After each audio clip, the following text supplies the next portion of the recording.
at inclusive inequalities. In our previous class, we've discussed exclusive inequalities, and I said exclusive inequalities are open inequalities, meaning that the number you have in that inequality is not a member of the set of that particular variable you're dealing with. And I gave the example like x greater than 4. I said 4 is not a member of x.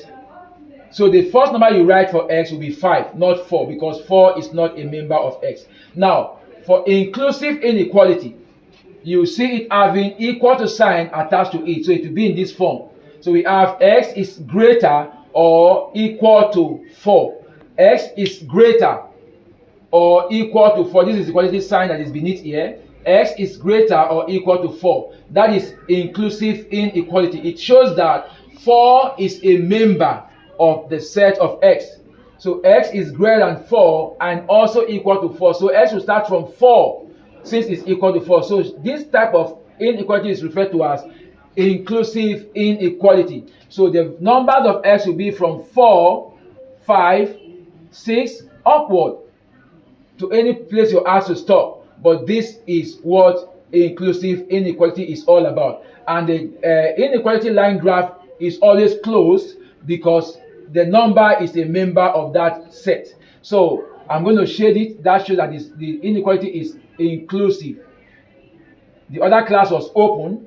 In the other examples of the previous class was open, but now it is shaded, meaning that 4 is a member of this set. So we have here our 4 and we have our x, the arrow going this way because it is greater or equal to. Now when you have x is less than or equal to minus 2.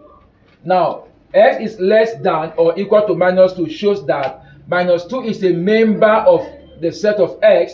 So in that case, the line will also be closed. You can see that closed.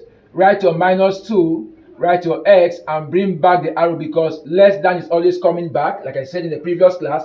So these are what we refer to as the inclusive inequality. Now, how do we apply this exclusive inequality and inclusive inequality in our quadratic problem? Now, if we are given the limit, for instance, we are asked to get this equation solved, 2x squared plus 4x minus 3 is equal to 0, for which x is less than 4, greater or equal to minus 4.